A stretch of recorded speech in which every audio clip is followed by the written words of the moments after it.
नमस्कार, मैं आश्रुति वोहरा और आप देख रहे हैं नेक्स्ट 9 न्यूज। आपका बहुत बहुत स्वागत है हमारे इस खास प्रोग्राम देश की सच्चाई में। बात करेंगे आज बिहार की उस एक चर्चित सीट की, जिस सीट पर भोजपुरी फिल्म स्टार जब से चुनावी मैदान में उतरे हैं तब से ही पक्ष और विपक्ष के जो नेता, जो प्रत्याशी हैं, वो कहीं ना कहीं घबराहट में है। कहीं ना कहीं एक डर का माहौल जो है वो भारतीय जनता पार्टी, माफ करिएगा एनडीए की बात कर लेते हैं, भारतीय जनता पार्टी की तो क्या ही बात करनी, एनडीए और इंडिया अलायंस के जो प्रत्याशी हैं उनके कहीं ना कहीं एक दिल में घबराहट पैदा हो चुकी है। हम बात कर रहे हैं बिहार की चर्चित सीट काराकाट लोकसभा। जी हाँ, काराकाट लोकसभा की सीट एक ऐसी सीट है जहां पर कुनबा वोटर्स का सबसे ज्यादा आप देखें तो दबदबा है। लेकिन आज उसी सीट पर जब से पवन सिंह निर्दलीय चुनावी मैदान में उतरे हैं उसके बाद से ही कहीं ना कहीं एनडीए और इंडिया अलायंस में एक घबराहट और एक तरह से कहे तो तनातनी का माहौल जो है वो बनता जा रहा है।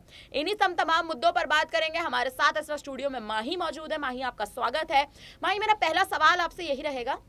जिस प्रकार से आप देखें पवन सिंह का कहीं से कहीं तक भी, दूर दूर तक भी एक तरह से आप देखें तो आशंका नहीं लगाई जा रही थी कि पवन सिंह काराकाट की लोकसभा सीट से चुनावी मैदान में उतरेंगे, लेकिन आप देखें जिस प्रकार से उन्होंने इस बार इस चुनाव में फेरबदल किया, उनको आसनसोल से टिकट दिया जा रहा था लेकिन उसके लिए भी उन्होंने मना कर दिया था। तो आप कैसे देखते हैं पवन सिंह की, क्या ये कोई चाल थी? और क्या इस बार जिस प्रकार से आप देखें ना केवल हम पवन सिंह की बात करें बल्कि आप खेसारी लाल यादव की भी साथ में बात कर लीजिए, जिस प्रकार से आप देखें लगातार आप देखें जिस प्रकार से समर्थन हो रहा है, विपक्षी गठबंधन का समर्थन हो रहा है, खेसारी लाल यादव तो लगातार आरजेडी का समर्थन करने में लगे हुए हैं। पवन सिंह की आप ये किस तरह से पवन सिंह की इस चाल को या इस कदम को आप देखती है? देखिए श्रुति, अगर ये पूरा मामला देखा जाए तो पवन सिंह पहले जब उनसे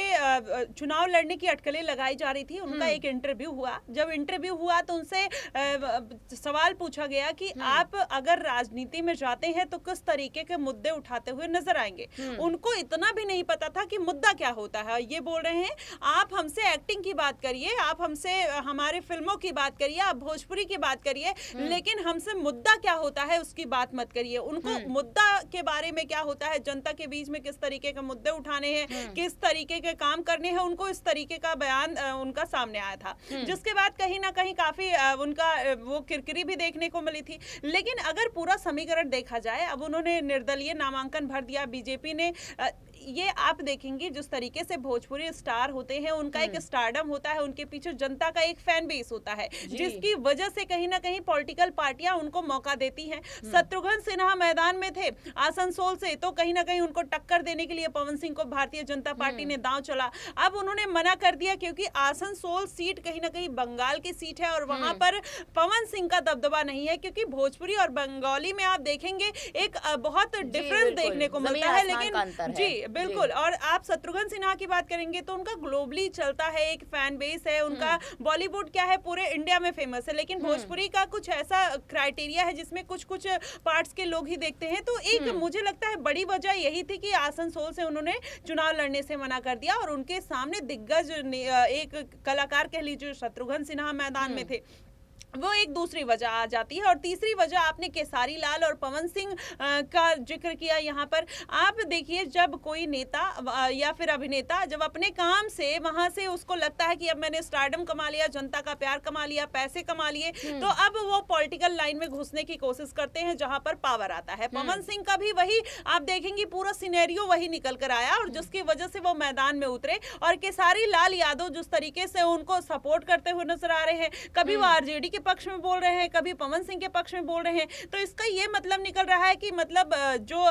पवन सिंह इनडायरेक्टली और डायरेक्टली कहीं ना कहीं आरजेडी के खेमे से मिले हुए हैं, तभी दोनों को पक्ष एक साथ रखते हुए खेसारी लाल यादव और उनको बड़े बड़े बिहारी जो सेलिब्रिटीज हैं उनको सपोर्ट करने पहुंच रहे हैं। तो ये पूरा समीकरण अगर देखेंगे तो कहीं ना कहीं एक फायदे और नुकसान की बात निकल कर आती है कि वहां आपने भोजपुरी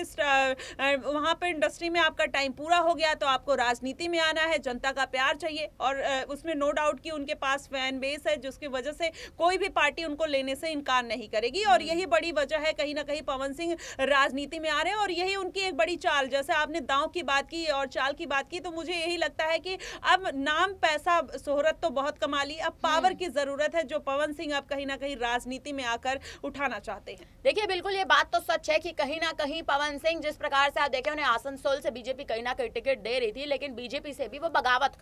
बगावत कर गए और बीजेपी ने कहीं ना कहीं उन्हें पार्टी से निकाला ये कहकर कि आप निर्दलीय लड़ना चाहते हैं, तो आप हमारी पार्टी के साथ रहकर आखिर कितना अंत तक चल लेंगे। ये सबसे बड़ा मुद्दा उठा था। और माही वही देखिए दूसरा मुद्दा कहीं ना कहीं ये भी अब उठ रहा है कि जिस प्रकार से आप देखिए इस बार काराकाट के चुनावी दंगल में पवन सिंह चुनावी मैदान में उतरे हैं, सामने उनके उपेंद्र कुशवाहा है जो एनडीए के दिग्गज माने जाते हैं। एनडीए ने एक बार फिर से उपेंद्र कुशवाहा पे ही दाव चला, साल 2019 में भी उन्हीं पे दाव चला था। तो क्या आपको लगता है कि पवन सिंह जिस प्रकार से आप देखें, एक तो पहली बात वो भोजपुरी फिल्म स्टार है, कहीं ना कहीं उनकी आप देखें एक जो उनकी प्रसिद्धि पर अगर बात करें और कहीं ना कहीं अगर आप उनके एक फैन बेस पर बात करें तो जनता कहीं ना कहीं भोजपुरी स्टार्स के प्रति हमेशा से ही आकर्षण एक जनता का रहा है। तो क्या पवन सिंह अगर इस बार काराकाट से निर्दलीय चुनाव अगर आप मान के चले, अगर काराकाट पे देखें अभी तो पहली बात 1 तारीख को चुनाव है, 1 तारीख को काराकाट पे मतदान है, तो 1 तारीख के अंत तक हमें साफ होगा कि अगर काराकाट का जो समीकरण है वो इस बार किस प्रकार से बदलेगा। लेकिन अगर माही सिर्फ आप एक मात्र एक कयास लगाकर देखें और अगर इस बार आप देखें कि काराकाट से अगर पवन सिंह अपने फैन बेस के चलते जीत हासिल करते हैं, क्या उपेंद्र कुशवाहा के लिए बड़ी टेंशन के रूप में सामने आ सकता है? देखिए इसमें कोई डाउट की बात नहीं है, जिस तरीके से पवन सिंह राजपूत समाज से आते हैं तो कहीं ना कहीं राजपूतों में उनका दबदबा देखने को मिल सकता है। लेकिन वहां पर आप देखेंगे जो राजपूत है कहीं ना कहीं 2 लाख वहां पर उनकी जनसंख्या है, और अगर कुशवाहा वोट बैंक की बात करिएगा तो वहां पर 3 लाख करीब 3 लाख वोट बैंक है। और अब अगर ब्राह्मण समीकरण देख लिया जाए तो भी 1 से 1.5 लाख का समीकरण बनता हुआ दिखाई देता है। और अगर अलग जाति का देखें तो वहां पे 50-60 हजार लोग रहते हैं और ज्यादा। तो ऐसे में कहीं ना कहीं पवन सिंह उनका खेला जरूर बिगाड़ सकते हैं। उपेंद्र कुशवाहा को हराना मुझे नहीं लगता कि इतना आसान होगा पवन सिंह के लिए। हाँ, उनका जो फैन बेस है वो काम आ सकता है, क्योंकि पवन सिंह ने अभी तक कोई ऐसा वहां पर, चाहे वो भोजपुरी स्टार भी रहे, तो उन्होंने बिहार के लिए ऐसा कुछ नहीं कर दिया है कि जिससे जनता उनके लिए कुछ अलग करती हुई नजर आए। जो पढ़ी लिखी जनता है, जो उपेंद्र कुशवाहा ने जिसने विकास के नाम पर उनको वोट दिया है, जिन्होंने मोदी के नाम पर वोट दिया है, जो मोदी का काम है,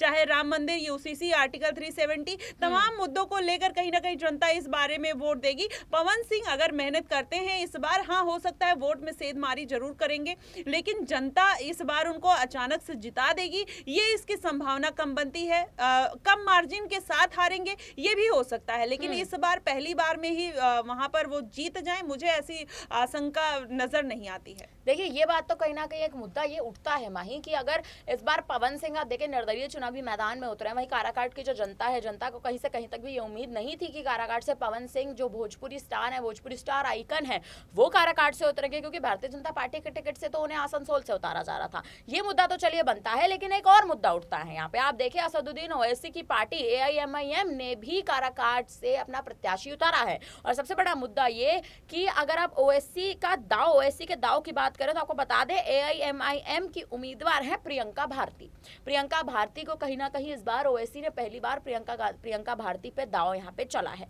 तो क्या आपको लगता है ओवैसी का अपनी पार्टी से काराकाट की सीट पर चुनावी मैदान में अपने प्रत्याशी को उतारना कहीं ना कहीं क्या ये एक रणनीति है ओवैसी की पवन सिंह का टिकट काटने की, या फिर एनडीए और इंडिया के खिलाफ कहीं ना कहीं आप देखें जिस प्रकार के ओवैसी के हर बार ही एक अनर्गल बयान आते हैं। आप देखें असदुद्दीन ओवैसी के पास जब इंडिया गठबंधन भी गया था कि हमारे साथ आप गठबंधन में शामिल हो जाइए, ओवैसी ने साफ तौर पर इनकार कर दिया था कि मैं अपनी पार्टी का एक किसी के साथ भी गठबंधन के लिए मैं मंजूरी नहीं दूंगा। वो अगर गठबंधन करेंगे तो साउथ की पार्टियों के साथ करेंगे, लेकिन हालांकि उस पर भी कोई खास खबर हमें देखने को मिली नहीं। लेकिन आप ओवैसी के उस रणनीति के बारे में क्या सोचती हैं, जिस रणनीति के तहत आप देखें प्रियंका भारती को चुनावी मैदान में काराकाट से उतारा गया, क्या प्रियंका भारती यहाँ पर सेंधमारी करती दिखाई देंगी?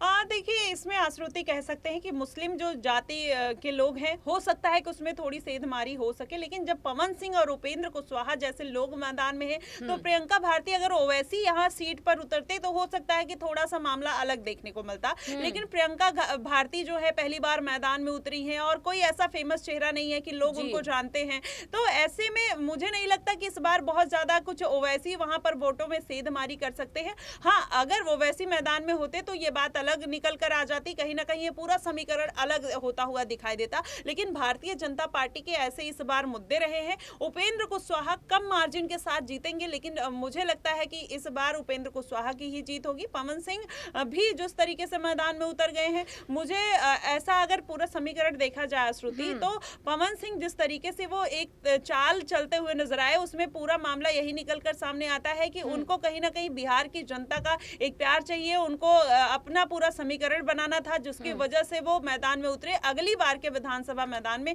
कुछ अलग करते हुए नजर आ सकते हैं। चलिए, ये तो अब देखने वाली बात होगी कि आखिर काराकाट की सीट पर अब किस प्रकार से जो चुनावी समीकरण है वो बदलेगा, और अगर काराकाट की सीट पर पवन सिंह कोई भी ऐसा दाव चलते हैं जिस दाव के चलते पवन सिंह का जो आप देखें फैन बेस है, अगर इस दाव के चलते कहीं ना कहीं एनडीए का भी काम खराब होता हमें आने वाले समय में देखने को मिल सकता है। क्योंकि आप देखिए बिहार में 40 सीटें हैं, 2019 के समीकरण की बात करें तो 39 यानी 39 सीट्स 40 में से एनडीए के पक्ष में गई थी, और मात्र एक सीट पे आप देखें, मात्र एक सीट पे आरजेडी का उम्मीदवार जो था वो उसने जीत हासिल की थी। अब वहीं इस बार जिस प्रकार से आप देखिए एनडीए ने भी और इंडिया ने भी जिस प्रकार से दाव चला है, अब मुद्दा ये उठता है कि काराकाट जैसी जो लोकसभा सीट है जहाँ पे सबसे ज्यादा कुनबा वोटर्स का आप देखिए एक तरह से आप देखिए दबदबा है, वहीं तमाम प्रत्याशियों ने जो अपने दाव चले हैं, एआईएमआईएम की पार्टी यानी ओवैसी की पार्टी की ओर से भी कहीं से कहीं तक कयास नहीं लगाए जा रहे थे कि ओवैसी अपने प्रत्याशी यहाँ से उतारेंगे। लेकिन यहाँ पर